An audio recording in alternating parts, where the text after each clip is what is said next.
Blood is blood.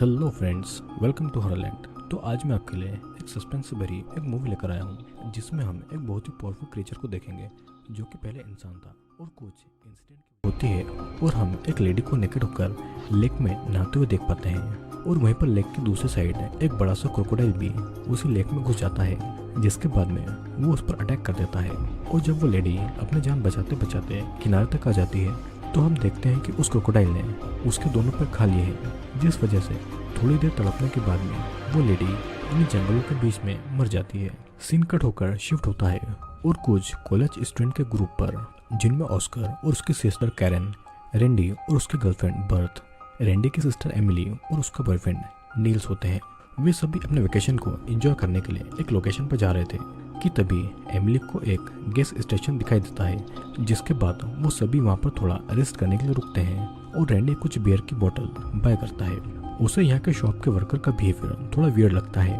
लेकिन वो उसे इग्नोर कर देता है। और दूसरी तरफ ऑस्कर को उस गैस स्टेशन में लगी हुई कुछ न्यूज़पेपर कटिंग दिखाई देती है, जिनमें एक मॉन्स्टर क्रोकोडाइल का जिक्र था। और साथ ही वहाँ पर वो एक बिगफुट के प्रिंट को भी देख पाते हैं। और इन सबको देखकर ऑस्कर तो एक्साइटेड होता है, लेकिन नील्स उन्हें देखकर हंसने लगता है, क्योंकि उसका ये मानना था कि ये सारी चीज़ें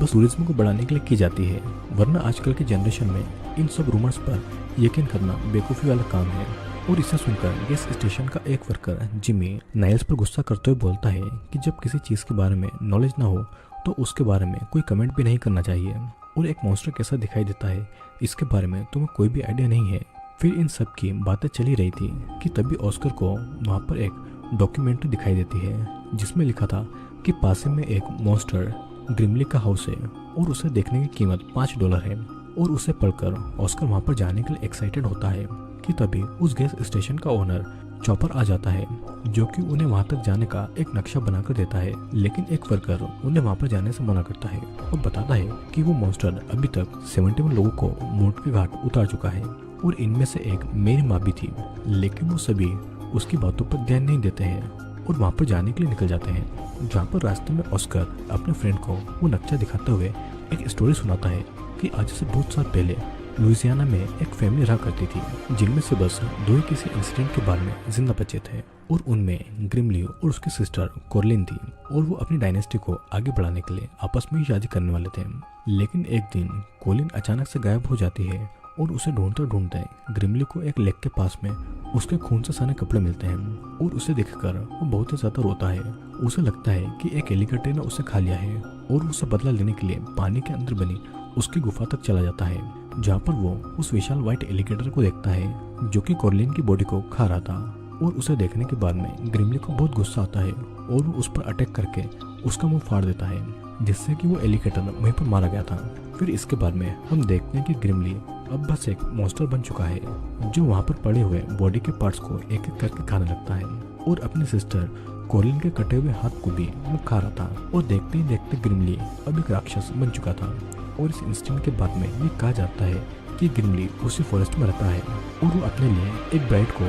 रोज ढूंढता है। ऑस्कर की ये स्टोरी सुनकर एमिली हंसने लगती है और बोलती है कि आज तक मेरी सुनी हुई ये सबसे फनी स्टोरी थी। जिसके बाद में ऑस्कर का कोई भी फ्रेंड उसकी बातों पर यकीन नहीं करता है। फिर हम एक ओल्ड ड्रंक आदमी को देखते हैं, जिसे चॉपर अपनी शॉप से निकाल देता है और वो लेक के पास में पड़े हुए वेस्ट रेपर्स को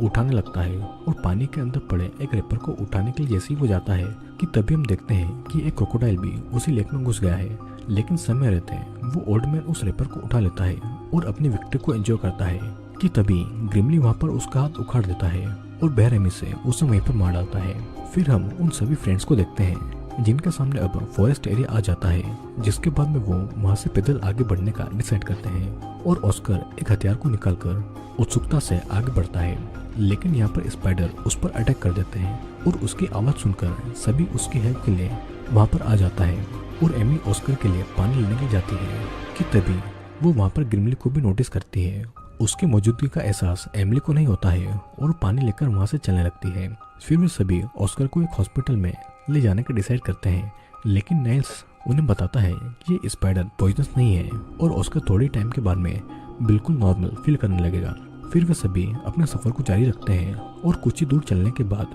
उन्हें ग्रिमली का हाउस दिखाई देता है,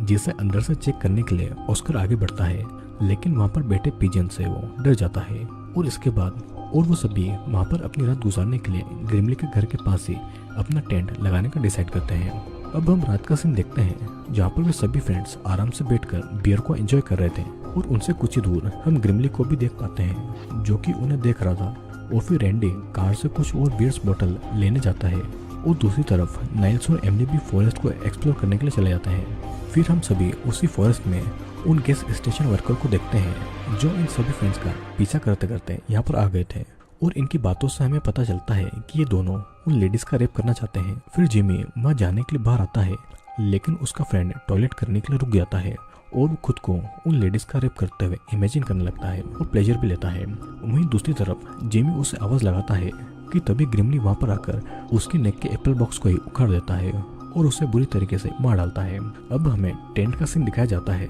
जहाँ पर ज्यादा ड्रिंक करने की वजह से ऑस्कर अपने टेंट में सोने चला जाता है और पीछे से कैरन और बेथ अकेले रह जाते हैं। फिर वो काफी बियर पीते हैं और कैरन बेथ को उसके टेंट तक पहुंचा देती है, लेकिन वो ज्यादा बियर पीने की वजह से खुद पर कंट्रोल नहीं कर पाती है और वो बेथ के साथ में इंटीमेट होने लगती है। फिर हम एमिली और नाइल्स को देखते हैं जो कि जंगल में ही इंटीमेट हो रहे थे और उनकी न्यूड फोटोज ऑस्कर खींच रहा था और वो खुद को उन दोनों को देखते हुए प्लेजर दे रहा था कि तभी कैरन वहाँ पर आ जाती है जो कि ऑस्कर की हेल्प करते हुए उसे प्लेजर देती है और वो भी उनकी न्यूड फोटोज को खींचती है। अब इन सब के बाद में कैरन वहाँ से जाने लगती है कि तभी पीछे से चॉपर कैरन को पंच मारकर बेहोश कर देता है और ऑस्कर को अपने साथ में ले जाता है। और यहीं पर हमें इस मूवी का एक बहुत ही बड़ा सीक्रेट पता चलता है कि ऑस्कर चॉपर का बेटा है और उसके कहने पर ही वो अपने फ्रेंड्स को जानबूझ के ग्रिमली के इस फॉरेस्ट में लेकर आया है,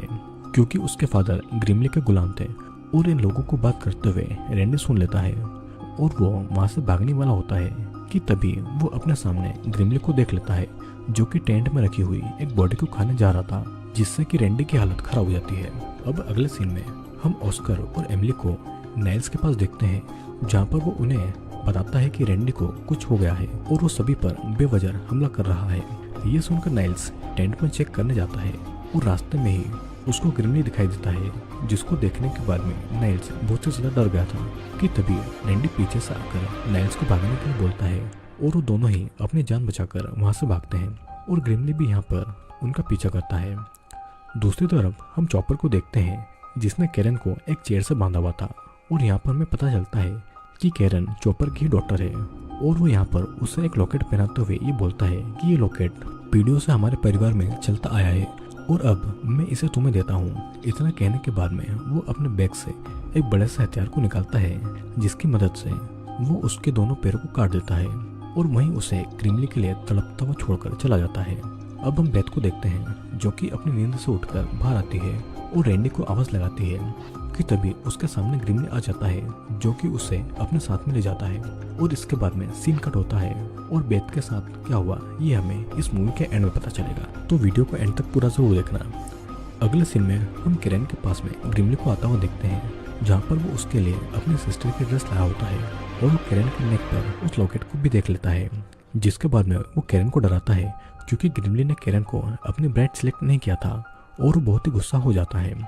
दूसरी तरफ हम नाइल्स और रैंडी को भागते हुए देखते हैं, लेकिन बर्ड यहाँ पर नाइल्स के पैर पर शूट कर देता है और उन लोगों से यहाँ की सिचुएशन के बारे में पूछता है और तभी मौका पाते ही नाइल्स उसे गन छीन लेता है और उसे मार डालता है। तभी वहाँ पर ग्रिमली आकर नाइल्स को पकड़ लेता है, लेकिन रैंडी उसे बचाने के लिए एक लकड़ी से ग्रिमली पर अटैक करता है, लेकिन ग्रिमली उससे बहुत ही ज्यादा पावरफुल था और वो उस लकड़ी को रैंडी के पेट में घुसा देता है, जिससे कि उसकी मौत वहीं पर हो जाती है। और रैंडी को मरा हुआ देखकर नाइल्स वहां से भाग जाता है। भागते भागते नाइल्स एक घर के पास में आता है जहाँ पर अंदर उसे कैरन मरी हुई दिखाई देती है, जिसे देखकर वो शॉक्ड हो जाता है कि तभी ऑस्कर वहाँ पर आ जाता है, जिससे कि नाइल्स एमिली के बारे में पूछता है, लेकिन ऑस्कर यहाँ पर नाइल्स पर अटैक कर देता है और नाइल्स उससे भी मार डालता है और वहाँ से अपने लिए कुछ हथियार लेकर नीचे बने बेसमेंट में चला जाता है, जहाँ पर उसे बहुत से लोगों की कटे हुए बॉडी के पार्ट्स दिखाई देते हैं। और थोड़ी दूर चलने के बाद में उसे एमिली भी एक जगह पर बंधी हुई मिलती है और वो उसे आजाद करके वहाँ से ले जाने लगता है, लेकिन तभी अचानक से वहाँ पर ग्रिमली आ गया था और उससे बचने के लिए वो दोनों एक छोटे से रास्ते से होते हुए बाहर निकल आते हैं और एक बोट तक पहुंच जाते हैं जहाँ पर नाइल्स एमिली से चलने का बोलता है, लेकिन वो अपने भाई रेंडी के बारे में पूछती है। लेकिन जैसे तैसे नाइल्स उसे समझाता है कि तभी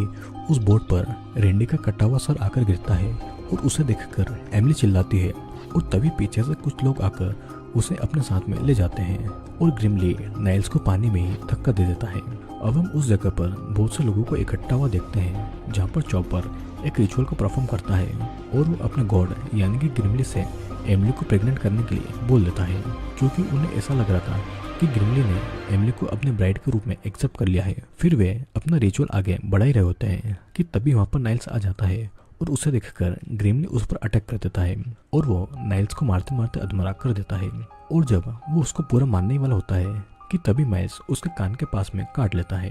और इस वजह से ग्रिमली एक गड्ढे में गिर जाता है, जिसके आने के बाद में नाइल्स एमिली को आज़ाद करके नीचे बैठाता है और तभी एक दूसरा होल से ग्रिमली बाहर आ जाता है जो कि एमिली को पकड़कर अपने साथ में ले जाने लगता है। लेकिन नाइल्स उसे अकेले नहीं छोड़ता है और खुद भी उसे गड्ढे में चला जाता है। सीन यहीं पर कट होता है और हम कुछ टाइम के बाद में उसी होल से एमिली और नाइल्स को बाहर आता हुआ देखते हैं, जहाँ पर नाइल्स के हाथों में ग्रिमली का जबड़ा होता है और इसे देखकर हमें पता चलता है कि नाइल्स ने ग्रिमली को मार डाला है और वो दोनों एक कार की मदद से वहाँ से निकल जाते हैं। सीन कट होता है और हम कुछ साल के बाद का सीन देखते हैं जहाँ पर हम चॉपर को बेथ से बात करता हुआ देख पाते हैं और यहाँ पर बेथ के हाथों में एक बेबी भी होता है जो कि थोड़ा डिफॉर्म्ड था और चॉपर बेथ से उस बेबी की अच्छे से केयर करने का बोलता है और हमें यहाँ पर पता चलता है कि रियल में ग्रिमली ने बेथ को अपने ब्राइड चुना था और जब वो उसे अपने साथ में ले गया था तभी उसने बेथ को प्रेग्नेंट कर दिया था और ये बच्चा किसी और का नहीं